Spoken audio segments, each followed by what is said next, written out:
In 1975, Japanese mountaineer Junko Tabei became the first woman in the world to climb to the summit of Mount Everest. Over the past 50 years, approximately 900 women have followed in her footsteps, defying cultural and physical barriers to reach the top of the world. My name is Tori James. I'm the first Welsh woman to climb Mount Everest, and I'm on a mission to shine a spotlight on this little-known but incredible woman and celebrate this 50th anniversary milestone by sharing stories from women around the globe who have also reached the summit of the world's highest peak. Welcome to the First Females podcast, Croeso, as we say in Wales. Today I am joined by Hannah Shields.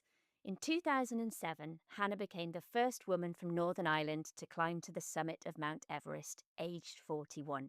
Hannah is a retired dentist specialising in orthodontistry who has dedicated a huge part of her life to extreme adventure and endurance sports. She has represented Northern Ireland and Ireland in ultra-distance running, cross-country, duathlon and triathlon, completing over 50 marathons and ultra-marathons. And in 2004, she became the first woman from Northern Ireland to ski to the magnetic North Pole in the 360-mile Polar Challenge race. Hannah, welcome to the podcast. How are you today? Good morning. I'm looking out here at a very blustery day over in the hills in Northern Ireland, but glorious. Delighted to be part and, sort of joining in and seeing you again, Tori, after all this time. Well, absolutely. I mean, it's brilliant to be speaking to you because, of course, we've had the pleasure of meeting way back in 2005 when, following your own success in the Polar Challenge, you became part of the support team for the same race that then I was entering with the Pink Lady Polecats team. And I have to start by saying that you were such an incredible role model to me back then when I was about to embark on, my biggest, scariest challenge to date. And I remember being inspired then by your boundless energy and positivity and the fact that you were demonstrating that there really were no limits to what women and girls can achieve. So I'd love to start by asking you, what was it that got you into the outdoors and adventure in the first place? Coming from Northern Ireland, growing up, we lived in the countryside. We were outdoors. That was just simply it. We were just outdoors. I remember in the summer we would disappear. The only time we came back to the house would be to be fed, and then we were out again. Now I have to admit, I loved, as this probably stands corrected, I loved playing with the boys. Because they had much more fun. I'm not playing in that way, just in case anybody is getting any ideas here. You know, but they had more fun. They were cycling, they were climbing, they were jumping. That's what I wanted to do. But because I was the only female in amongst them, I always found that even at that stage, I had to climb higher, I had to jump further, I had to do more risky things, just probably to prove that I was okay to be in with the gang. And I think because of doing that, that always got me out of my comfort zone. And so it really wasn't anything for me to keep pushing. I was scared at time, but I went, right, well, if this is what you want to do and you want to be part of this gang, you have to do this. You have to get out of your comfort zone. So, unbeknownst to me, it was preparing me for later on in life whenever I was taking on much more challenging, extreme things. But at the time, those were extreme to me. So it was to be part of that gang. That was part of the motivation. Yeah, it was. I just wanted to be outside. My sisters didn't appreciate, I had three sisters, that I used to get their dolls and cut the hair off them and put parachutes on them and throw them out the window and do things like that in there. So I think that they were quite happy to get rid of me and to send me outside to play and to also to get rid of the excess energy probably that I had. What is it about the outdoors that you enjoy? Oh my goodness. I feel inspired. I feel rejuvenated. I feel motivated. I've got the passion for it because, particularly on days like today, whenever the wind is blowing and you're out in it, it makes me feel alive. It really does just make me feel alive, and I savor that a lot. And I love then that glow whenever you come back in again and you have a cup of coffee and you dry off, and it just makes me feel content. and happy and alive. And I could go on with a whole pile of other things, but we don't have enough time for that. But yeah, I just love being outdoors. And what about your family, the adults around you? Were there role models, or were you kind of forging your own path in terms of the world of outdoors and adventure? Well, my parents were very motivational people in that, like sort of there were 7 children in the family. They made sacrifices for us, but we always sat down and we ate as a family. And would have been my parents would have been going, if you work hard, you can do anything. And I really believe that. And I think one of the first times was, and this was, I'll always remember this, mum and dad waking us up for the lunar landing 1969. And I have to admit, all I wanted to do was go to sleep. I was not interested in this at all. But my parents were going, this is monumental. You want to be able to see history. And then it was the next night, I was standing outside looking up at the moon with my father. And he turned around to me and he said, "There's 2 men up there." And I was, what, 6 years old? And I was, wow. We still didn't really quite comprehend, but I just went, wow. And it was the next thing he said, "You work hard, you can do anything." My parents were very pivotal like that because they always stressed, you can do whatever you want to do in life, but you have to work for it. They would have always been saying that you're not necessarily going to get it the first time. You may not even get it the second time.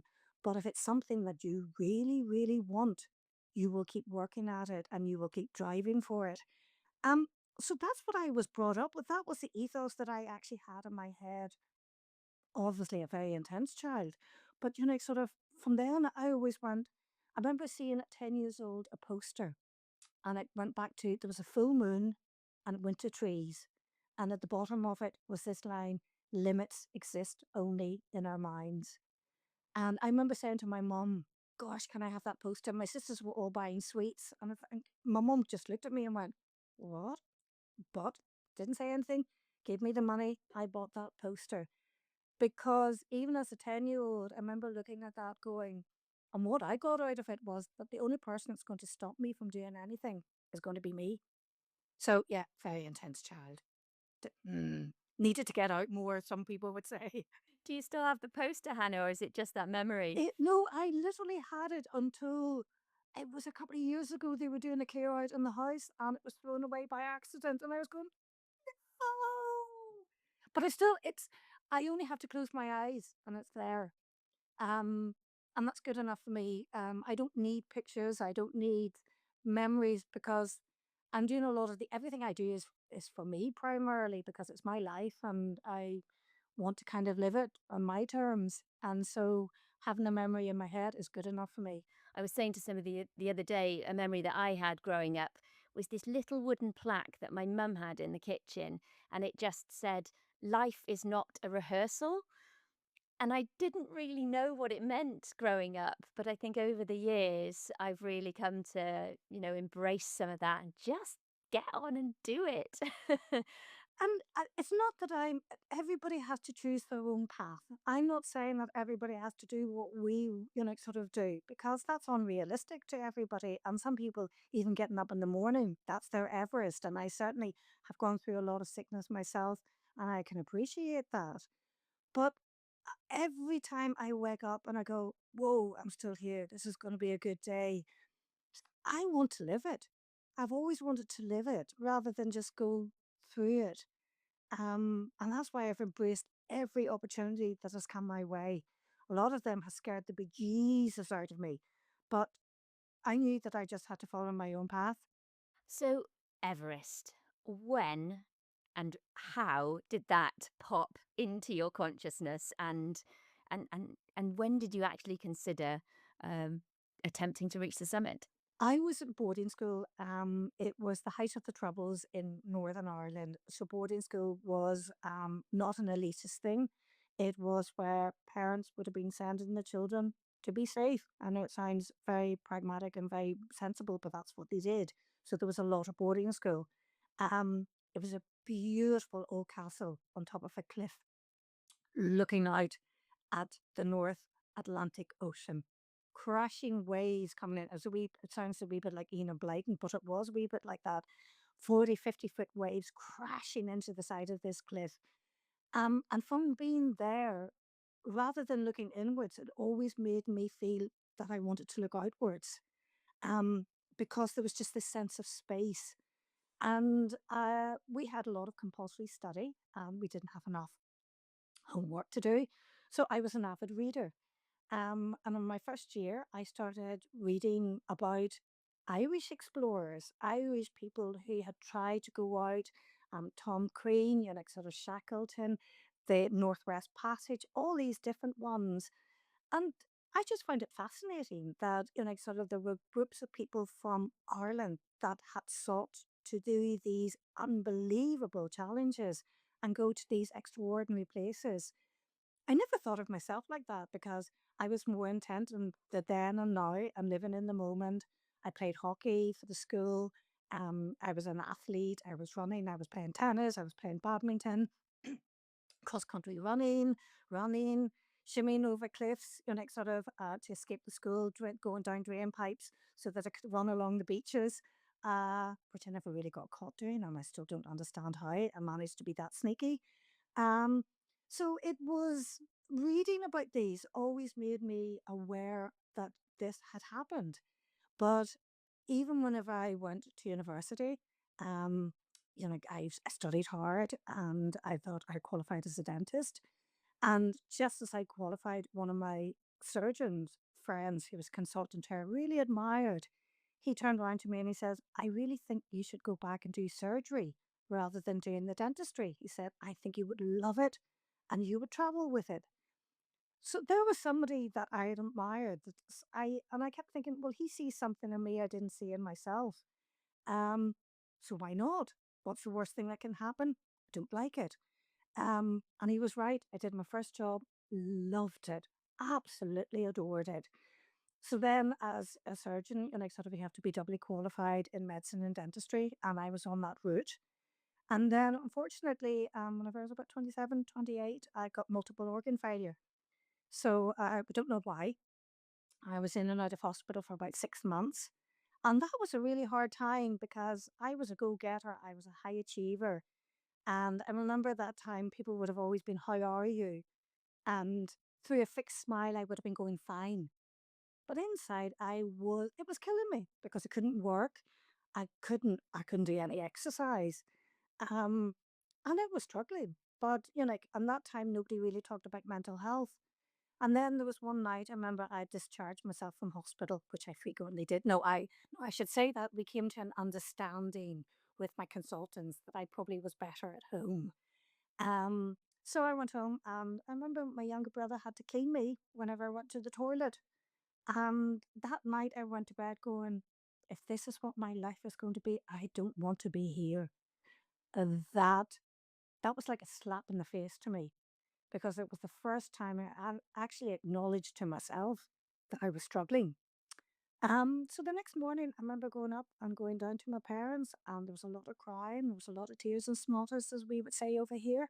And I opened up and I said, I wasn't struggling. And of course, they were saying, we could see that, but nobody can say that to you. You're the first person who has to admit it to yourself. So after that, it became a real thing that I realized I had to look after my mental health as much as I looked after my physical health. And I eventually got back to work, but I decided to leave the surgery to go into dentistry. I had to earn money. I had to be pragmatic, sort of start earning some money. Got a great job with a couple of gentlemen in practice. And then I heard that there was an expedition going to Tibet, the first Irish expedition. And I'd always wanted to see Lhasa, sort of where the Dalai Lama had been, sort of the Rongbrit Monastery, because I'd read about all of these things. And I was just somebody had just getting out over multiple organ failure. And I remember a lot of people going, no, no, no. My GP turned around and said, do it. If you've got the energy and you feel that you can do it, go. And I went down and I remember I met up with Dawson and Frank and all the rest. And after meeting with them for, again, an evening, I drove back to my boss. I knew he'd still be working about 11:30 at night. I drove in now. He had been paying for a nurse and a chair where there was nobody working in it for quite a few months. And I drove into him at 11:30 and I said, Jerry Turbot, bless you. I said, there's an opportunity. I can go out to Mount Everest with the first Irish expedition. I'll be away for at least a month. And he looked at me and he went, can I come as well? And I could have hugged him. And that, whenever you get people who support you, so these are all the people, and that's why I think it's very important for me to mention that, because there was a lot of people behind me that encouraged me, and they saw sometimes things in me, like my first Alan Creel, my first consultant, saw something in me that I didn't see in myself. And they had the courage to say, yeah, go do it, even though, sort of particularly for my bosses in Oma, it again, they were going to be not getting any money. But he said, you have to live your life, you have to take these opportunities. So I'm as grateful to them as for myself for driving on, because they allowed me to do that. And I think a lot of bosses, sort of other people don't realize, if you encourage people, if you keep saying, sort of push it, I see something in you, we need that sometimes because we don't see it in ourselves. And I think that's important. And I'm very much like that whenever I'm out, sort of training people and doing, anytime I see anybody with potential, I will say that to them, go for it. I see potential in you, but you have to work at it. So then I got out, and I remember seeing in the north side, Chungmalungma, goddess, mother of the earth, for the first time, and my stomach did the biggest Irish shake you can imagine. And I looked at this mountain and I went, that's what I'm going to do. And it scared the bejeepers out of me, because I was only coming back into health. Here was I looking, no mountaineering experience, like scared of heights. And I could just about walk around this place. Because unfortunately I had a heart defect and asthma. There was a number of reoccurring things that happened after the multiple organ failure. And I was going, who do I think I am? But I went, this is what I'm going to do. And I was never scared to ask for advice, because whenever I certainly was learning as a surgeon and as a dentist, we were always told, sort of, you see one, you do one, you teach one. So we were always told to ask if you don't know. So I was never afraid to ask for advice and for help.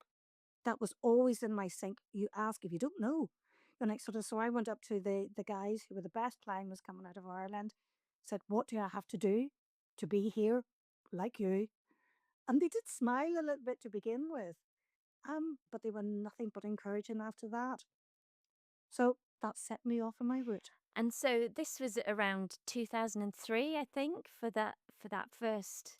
Oh gosh, no, that was 1993. That was the first time Oh, that, right. yeah, that was the first Irish expedition. In 1993, I went out. And then I came back to Northern Ireland and I realised that I needed, and I got headhunted to go over to Sheffield, sort of to work in a dental hospital. And God bless my, sort of my bosses again. They laughed and they said to me, because this was only less than a year, 6 months later after I came back from Mount Everest, I said, I'm leaving. And they went, we were surprised you actually lasted that long, because we could see that there was something else out there. So I went over to Sheffield and I didn't give myself a time frame, but I realized I needed a big skill set that I had to work on. I'm a big one for making lists. So I made a list of what I thought was required and I started working on it. And I just kept, and again, I worked with people who were better than me. All my buddies were better climbers. They allowed me to make mistakes. And I think that was the important thing, that they allowed me to make them, and I learned from them. Because certainly, whenever we were surgeons, whenever I was starting off, one of my consultants said to me, we will make mistakes. We're human. He says, but what I ask from you is that you learn from it and you don't do it again. So, again, because of that, I learned to make my mistakes, but learn from them. What was the most challenging bit of the preparation for Everest for you, Hannah? It was probably, for me, it was my lungs. Sort of saying how my asthma, because I've been hospitalized a number of times with my asthma, seeing how they would cope. Because, sort of, I always got pushed further and faster by all my climbing buddies, which I loved because they always had me out of my comfort zone. Which that thrilled me. I love just achieving things that I didn't think, even wee small things, doing a new route that I didn't think I could possibly do. Oh my God, that energized me so much. Um, so physically, I was strong. Mentally, I was tough. But it was my lungs. So I had to just keep going to different places and keep pushing and seeing how my lungs. One of the things that did that for me was, believe it or not, cross country running. I got in the Northern Ireland team for international, for senior, for masters. Working hard on that strengthened my lungs up. And it also got me mentally very strong. And then I started going away and I was climbing in South America in Aconcagua with a big group from Northern Ireland. First time I'd ever been away with a good group of buddies. We had an absolute ball. And there was a gentleman there, Pat Falvey, and Pat saw Claire and myself, and he says, "What do you two want to do?" And cocky me, I said, "I would like to summit Mount Everest." And he went, "Okay, we'll make that happen." And that's where it kind of me uttering those words and saying them out loud, somebody heard me, and then that was it. And were those Aconcagua team members then part of your team that went to Everest, or how did that come about? Well, Claire O'Leary, who was the first woman from Ireland to summit Mount Everest and do all the 7 summits, and oh, she's amazing, unbelievable athlete and climber. Claire and I went out. Well, we climbed that, and we decided that we just had to keep training together because it was lovely having a female. Because there wasn't many, as you know yourself, there wasn't. Well, this was in the 90s. There wasn't many females doing things like this. Claire was younger, but again, I knew I was physically strong. So we started climbing together, pushing each other, encouraging each other, and being there for each other. And so you went out to Everest then in 2003. Was that with Claire? There was a group of us that was the first out, then the next Irish expedition official one to go out. And we went from the south side. And it was fantastic, because again, it was Irish people. It was great crack. And as you know, we were very hospitable. We were going around visiting all the different tents. But during that, there was a few times whenever the asthma played up, and it would have been very easy, I remember, to get disillusioned coming in because I was struggling and we were looking at all these big, strong lads. And Claire and Claire was 5 foot nothing. I'm 5'4", and we were going, "What are we doing here?" So we always had to keep, sort of, for me anyway, the way I would do that, I would keep making a list again of what do I have to do today to get through simply tomorrow. Then what do I have to do tomorrow to get through to the next day? Breaking everything down into manageable things. Because, sort of whenever you're struggling to breathe, just even walking into base camp and you're looking up at these tall mountains, it is so easy to get overwhelmed by it all. So I would be very a big person about breaking things down into manageable little sections that I can get my head around, that I know that are achievable. Because then that gives you confidence. And if it's not achievable, well, what do I have to do that simple thing? So tell us about that expedition from the south side. How did that work out? Oh, it was, do you know what? It was great crack in that we had a lot of people that were coming in to visit us, because we were very hospitable, but unfortunately people bring bugs in with them. And so whenever we were actually going for summit, everybody, well, Claire and I and a couple of the lads were coming down with vomiting and diarrhea. Um, so we started climbing. Camp 2, Claire had to turn around, because she was so ill. And I remember saying to the others, Mick, Jer, and Pat, and I remember going for Camp 3, and I sort of said, I'm starting off early because I feel awful.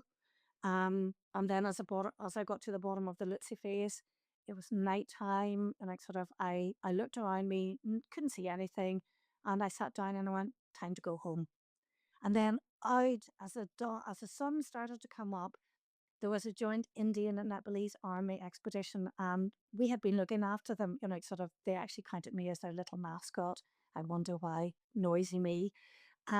They came in, every single one of them gave me a hug and went, "You can do this." So I started climbing further. Then there was a Canadian climber that had been trying to summit without oxygen, and we'd been looking after him medically, just to try and let him climb, but his chest was too bad. He came up with his Sadar. I don't know how word got back that I was unwell. He said, "I'm here to carry your rucksack because I want to give you the best chance that you have." So he carried my rucksack up to Camp 3, left me, then went back down again. That's the kindness. And you know that there are a lot of really special, kind people out there. And then it was only, sort of we went up and we made a summit to bid. And, sort of really bad, heavy storm.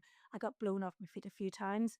And we was one of the first ones to be climbing, the Irish ones. And I remember there was a head torch turned around and it was our lead head, Sadar. And he had summited 6 times. Came down to me and he said, "No summits today, too dangerous."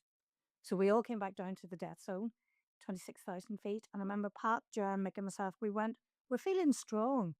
So we'll stay here for another day, but with no oxygen. So spent 24 hours in the death zone without oxygen. Started off the next morning, next night, because you start off during the night, cold. Wow. And by about 4 or 5 hours into it, I knew I was going to lose my toes. Couldn't feel them. Couldn't feel them at all. And the reason for that, for people who are unaware, is that your body wants to try and protect itself. So the oxygen goes to all the important organs, liver, lungs, kidney, heart. It does not want to go down to your feet or your hands. Um, Pushed on, started feeling hands getting cold. And then I knew I was going to potentially lose fingers. And I went, I'm only getting one chance at this. And I thought I was being very logical. I went, I won't be able to do dentistry, but I can retrain to be a pharmacist. I don't need my fingers for that. That's summit fever. That's what people can really get into their heads whenever they're going for this, because you put so much money and time into this and you think it's your only chance. So I pushed on. I was leading climbing at that stage, and I remember coming up to just below the Hillary step. The wind had gone, been blown off this bit of rock, and I remember making a couple of moves. Couldn't feel my feet, couldn't feel my hands, fell back. I'd cracked a couple of ribs doing that, didn't realize that at the time. But I remember then the third attempt and falling back, and I went, "Right, you're going to kill yourself here." And I went, "Well, that's your choice." But then Mick and Jura were coming up. I knew them, and I knew that they would do anything to save me. And that was what made me turn back, because I went, "You can kill yourself, but you're not going to put anybody else's lives at risk." So I remember turning around and coming back down. And those first couple of steps, I went, "You've let yourself down, you've let everybody else down." I felt awful. And then as I was coming down, I came across a body. And Tori, there are fresh bodies there. Um, I saw people going over the top of him. I put my hand down and he moaned. And I make no apologies for this, because I remember going, "Shit, what can I do? He's alive."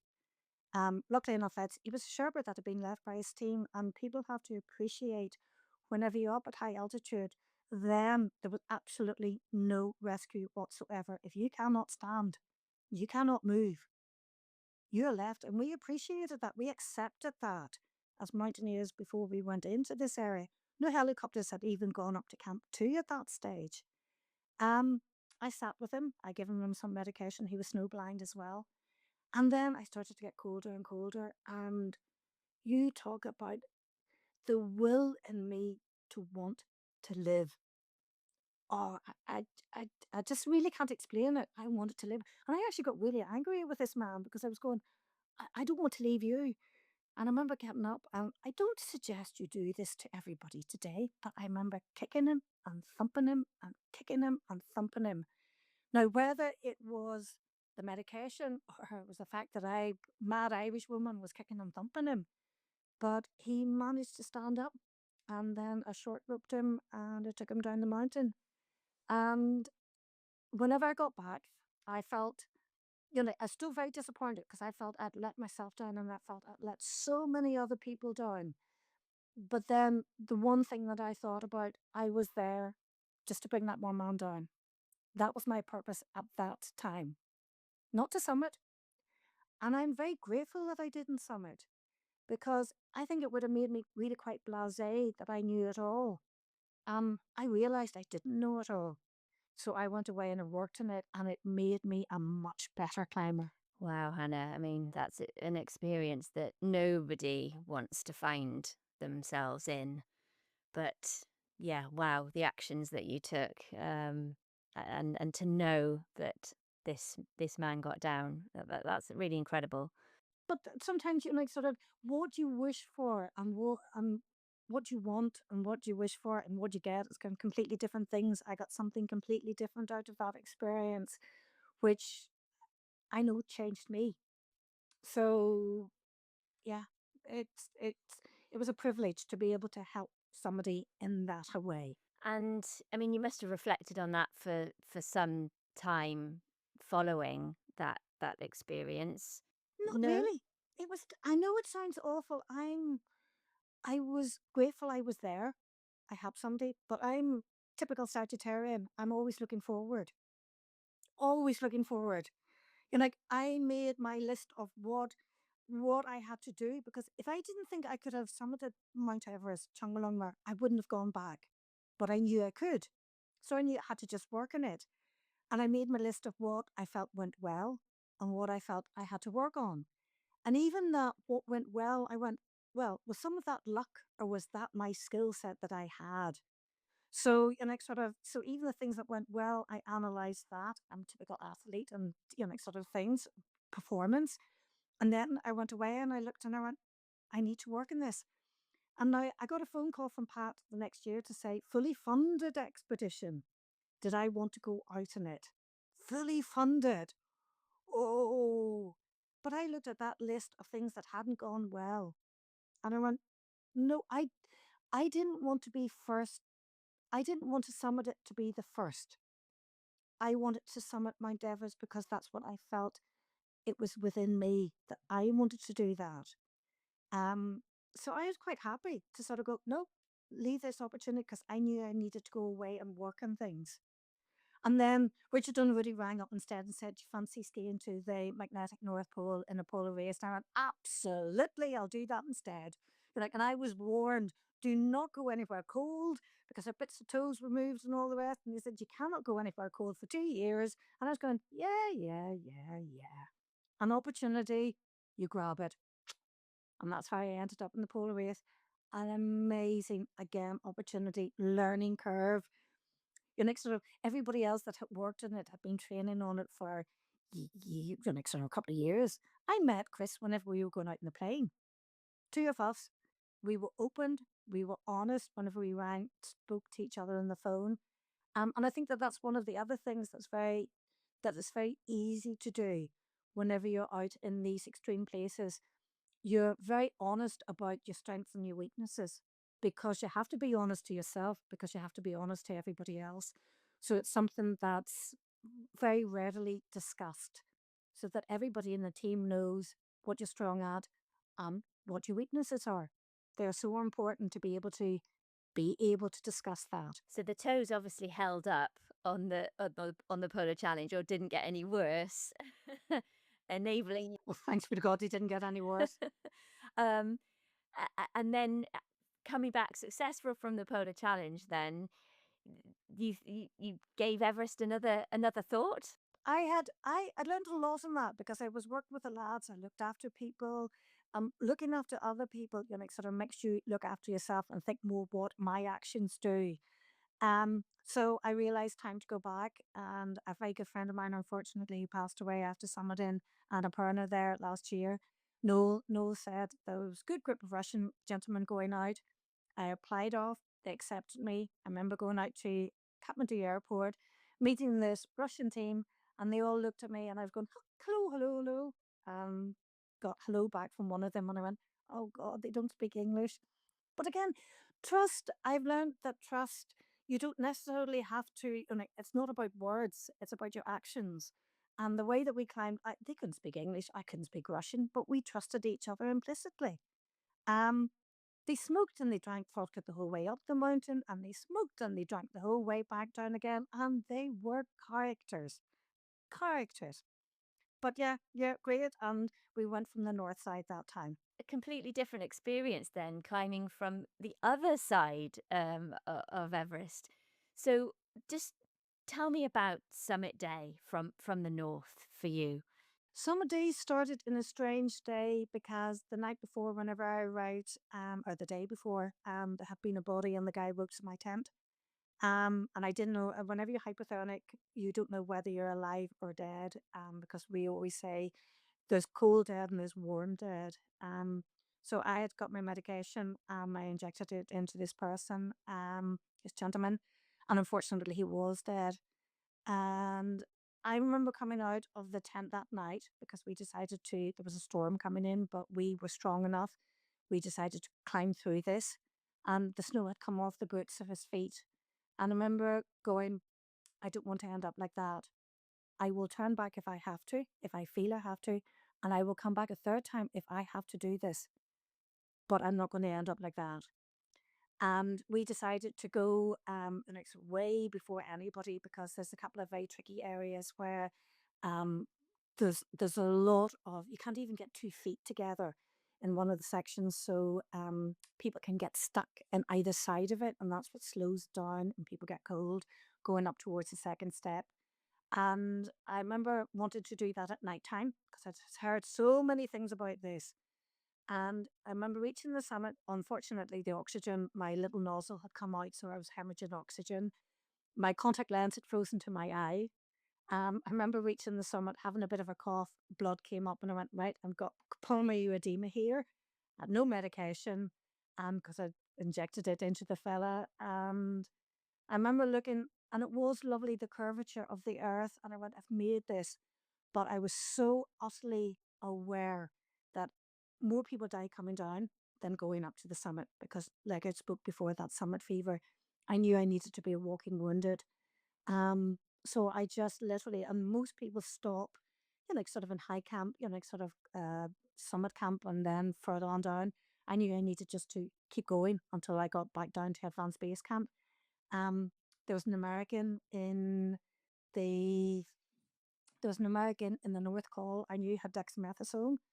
And I literally just started climbing down the mountain. Now, I have to admit, whenever I got down off the second step and looked back up again, I just went, holy moly, how did I do that? I'm glad that I climbed it in the dark. Really glad. But I was more conscious that I wanted to live. Again, that all consuming driving me to live. And I just kept walking down the mountain, 1 foot in front of each other. And that was my little mantra. I remember coming down that mountain that time. It was I can and I will. I just kept saying with every single footprint that I did, I went, I can and I will. And again, I got to and this was probably again, I'd been going on the go about 2.5, 3 days at this time. And I got down to the North Col. There was an American, I remember calling out his name. He gave me dexamethasone. I kept climbing down. Word got out to the Sherpas who, because I spoke more to our Sherpas and our base camp team, because they spoke English compared to the Russian, that I wasn't well. And they got a whole band of them out at the bottom of the North Col to to be there for me whenever I got down. Um, and I'm eternally grateful to them because they kept saying to me that they counted me as their sister. I was very surprised that they remembered me from 5 years previously. They kept saying, you're the sister that brought our friend down. Um, so they were there for me. Touch and go, Hannah. That really is.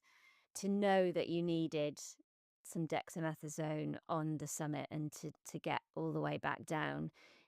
Physically, I mean, you must have been feeling awful. I'm used to physically pushing myself out to near breaking point. And what do you think like sort of is your breaking point? If you mentally, that's why it was always those wee positive affirmations that I kept saying to myself, I can and I will. And I sort of, it was just that. That's what kept me going the whole time because I was going, I will do this. I will survive. Gloria Gaynor, eat your heart out, sort of.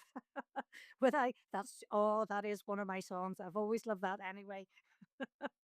But I just went, I'm going to live. I'm going to live. And emotionally, in terms of knowing that you had achieved your goal in reaching the summit, emotionally, what was going on for you? What stood out in either in that moment on the summit, or was it only realized when you got back down? Oh, no, only whenever I got back down again. There was no time to celebrate. There was no time to do anything, sort of like that. I didn't even want to get any photographs taken. And I sort of, but there was one of the Russians who insisted that I had these wee disposable cameras because God, I'm showing my age here, because the batteries wouldn't have worked. Now I hear them talking about them making videos and all these things in the summit. We had a little disposable camera. I got a couple of photographs taken, and I went, I am down because I knew I had to get down. I had to keep moving. Otherwise, I would have been, unfortunately, like so many other people that I know that have, that's their grave. I did not want that to be my grave. I knew in my gut I could do it. And that's why I just kept driving for it. What is fascinating for me, and I don't think I realized at the time, in that we were both on Everest in 2007, the same year, but I was attempting to reach the summit from the south. You were going from the north. You got there on the 19th of May. Oh, yeah, I hope you know that because I'm not, I don't look back. Do you know, Tori, I'm not joking when I say I only look back to learn, to learn things. You know, like sort of, if I feel that I need to improve, I look back to do that. But the rest of the time, no, I'm one of these people. I'm always, okay, what's my new thing? What am I going to do next? What am I going to do? Because we only get, you, as your mother's little plaque says, this is not a dress rehearsal. You're like, you only get one life. So I want to live and continue living and looking forward rather than looking back. So whenever you ask me when I summoned it, yeah, I honestly couldn't tell you the date. Well, you got there 5 days before me, Hannah, and it does make me smile to think about what it would have been like if we had met. God bless you. You would have pushed me over going, God, she's here. You can't get rid of her. What's fascinating, though, in the history of Everest, if we look back to 1975, it wasn't just Junko Tabei and the Japanese women's Everest expedition climbing from the south that year. There was also a Chinese Tibetan team climbing from the north, and this included the climber Fantog or Panduo, as she is known. And she actually reached the summit 11 days after Junko, but from the north. And so, even back in 1975, there, well, Junko never, she says that she never wanted to be the first woman in the world to reach the top, but there was this certainly kind of unspoken race between the two to reach the top.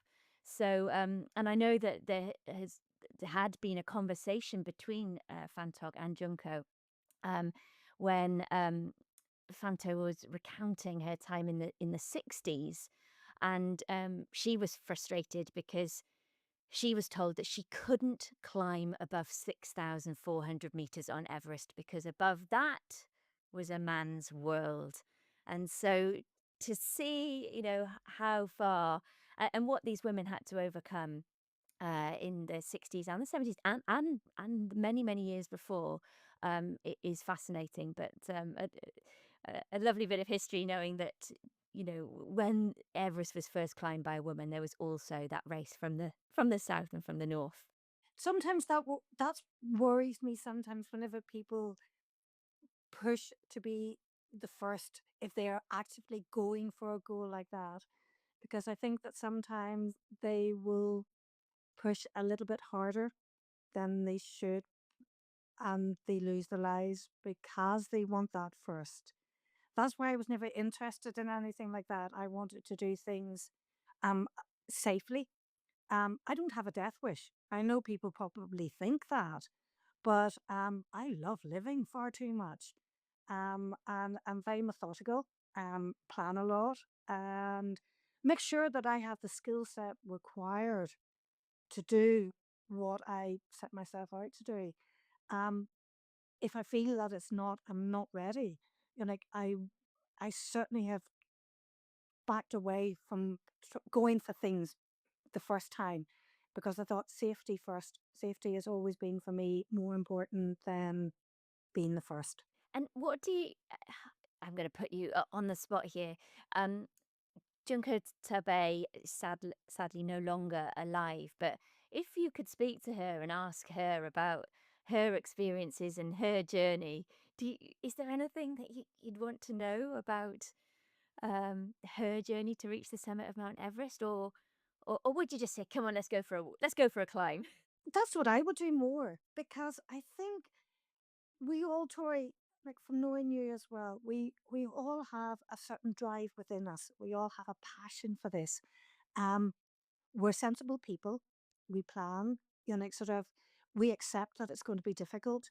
Um, and we go ahead with it regardless of the perceived difficulties that might scare off a lot of others because we're prepared to work for these more extreme goals. Um, so I think we're basically all very similar people with a very similar drive, very similar passion, very similar commitment.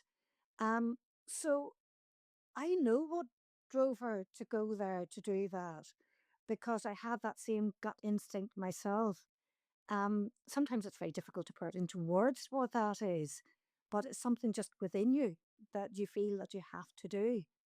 Um, yeah, I would be more inclined to go, yeah, let's go out for a run. Let's go out for a good chat. Let's go out for a drink and just chat about life. I mean, Hannah, you've taken on some incredible challenges.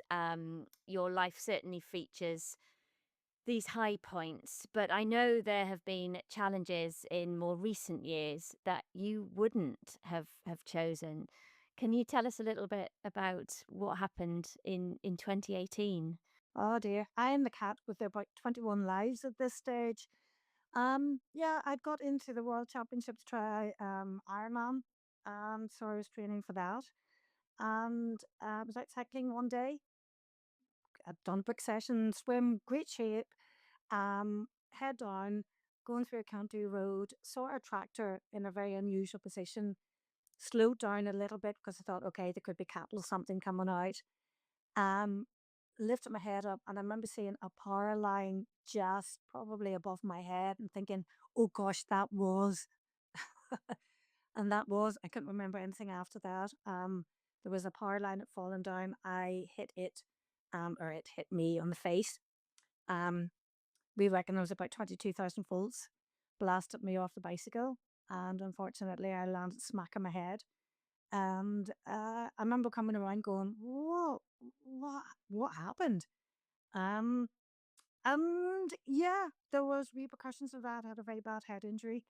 Couldn't walk in a straight line. I remember learning, like sort of just to try and walk in a straight line again, and to deal with the aftermath of that. Because one day I was like sort of fit, like sort of running, cycling, swimming, training for Ironman, doing my orthodontics, loving life, and the next day, all gone. And I remember, like, sort of my brother was a consultant neurologist, and he said, "This is going to take time. This is going to take years." And silently inside me, I was kind of looking at him, going, "Do you not know me? I will be back to a couple of weeks, couple of months." Um, and then after a couple of months, whenever I realized, no, because it just honestly headaches like I've never imagined in my life, just all the time. And after about 3 months of this, I realized, okay, this is going to take time. And I realized that there was huge potential for me to get really depressed. I knew the potential was there because no work, no exercise. My exercise was my coping mechanisms. That was my stress buster. And I was really open and saying, I need psychological help with this. Now, I knew what I should be doing. But as we would say over here, sometimes you feel as if you can't see the wood among the trees. I knew what I should be doing, but I couldn't see it because I was in this. I was experiencing this. So I went to a psychiatrist once a month for 6 months just to keep help keep steering me in the right direction. Rather than beating myself up about all the things I couldn't do. Right, let's celebrate the couple of wee tiny things, taking a couple of steps forward. Celebrate that. And that's how I got, yeah, and it took me about five years, and then a couple of operations in my neck, lots of treatments, and then I went out and I won a couple of races, mountain races. Like, that that was good for me, and I'm back now in the represented Northern Ireland again there in the Masters Cross Country International. We got a medal, woohoo! So yeah, I'm just, you know, I'm also one of the things I've learned from it, I'm being kinder to myself a lot more now. I mean, I I'm 60 years old. I've still here, thank God. Bad for everybody else, but thank God for me. I'm still going to live my life. But I kind of go, I don't have to keep pushing myself as much as I did before. Now I still keep pushing myself. And I have dreams, and I think that that's very important for me. I have dreams, but what I do is once I start talking about them, then that's I'm going to make them a reality, and they will happen. So I'll work at them. So I've still got dreams, things I would like to do. Um, and that's what I'm concentrating on. Again, just living my life. Well, I am so pleased to hear that, Hannah, because I was shocked and devastated for you when I heard of that accident. And I'm so pleased that you are back up on your feet and running and getting out there and doing all the things that you do. I'd love to get any thoughts that you have on giving advice to other women and girls who are aspiring to climb Everest, perhaps, or pursue other extreme challenges, but they're not quite sure where to start. They're finding it overwhelming. They just don't think that they've got what it takes. What would your advice be to them? One thing that I always go, all of us, all of us have potential for something. It's in there for everybody, but it's accepting that you will have to get out of your comfort zone if you want to achieve anything. That's the first thing, and you're going to have to work hard for it. And I think those are the two important things, that you know you're going to be uncomfortable, and you know that you will have to put a lot of hard work in. Then there's the learning process for anything. You ask for advice. You know, like sort of you go to different people, you go in different courses, you learn slowly and steadily, and you learn the skill set that is required. Um, I would always say, particularly for me, I never put any time limit on it, because you don't know how long it's going to take you. It could take you a week, it could take you a month, it could take you a year, take you 10 years, but it's to build that up steadily and be realistic about things as well. Don't sort of turn around now today and say, yes, I'm going to climb Everest tomorrow. There is certain things that you have to do to learn those skills, and that will take time, and be realistic about that. That's not going to happen. Um, Sometimes I see, and I'm not a big social media person at all. I'm afraid I don't engage in it really. But whenever I hear people turn around and saying, "Oh, I did all these things without training, and look, anybody can do that," yeah, that's great. But you know, for some people, they will need to work a lot harder and get a lot better skill set. So ask for advice, go on courses, um, but be prepared to work for it. And what is next for you, Hannah? What's I know you said you're being kinder on yourself, but what is the next adventure for you? I've got a couple of things in the pipeline. First of all, priorities. You know, like sort of now, this is February. We've got the Irish Masters Championships at the weekend, so we've got a wee team going down for that. So once I get that out of the way, then I'm going to get into the mountain running again.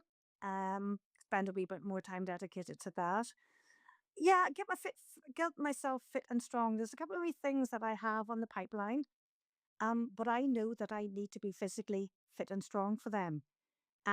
So I'm not really going to say too much about those until I know that I'm in the right shape for it, physically and mentally. And then once I start talking about it, it's going to happen.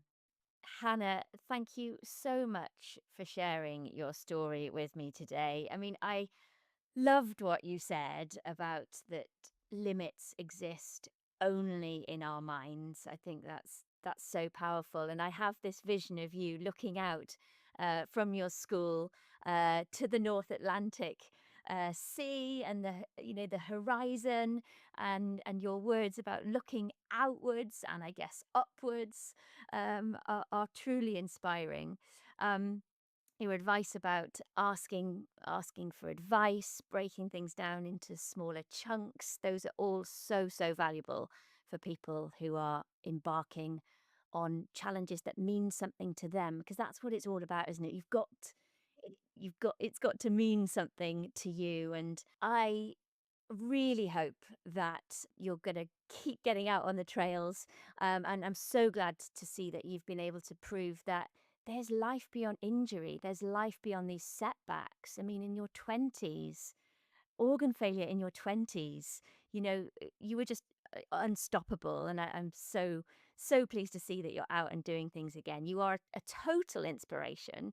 And I think if it were possible to bottle up your energy, positivity, and determination, people would be queuing for miles for it. I really believe that. I thought that from the moment I met you 20 years ago. um, it's a long time ago. Oh, God bless you. Oh, Um, and please spread the word about Junko Tabei and the fact that it's 50 years this year since the first woman stood on the summit of Mount Everest. Congratulations again on your achievement all those years ago, and thank you so much for joining me today. thank you, Tori. It's been a pleasure. Thanks for listening to that episode of the First Females podcast. I hope you're feeling inspired to step outside of your comfort zone, embrace the outdoors, and experience the magic of the mountains. If so, then why not celebrate this 50th anniversary milestone by organising an adventure of your own? Get the girls together, get the boys together, get everyone together. Go for a walk, climb a hill, and remember to share the story of Junko Tabei. I would absolutely love to hear about what you get up to, so please do connect with me on my socials, which can all be found in the show notes, or find me at toryjames.com. To finish, I'd like to say a huge thank you to Hugh James and Bethan Lee for all their help, expertise and support in bringing this podcast to you.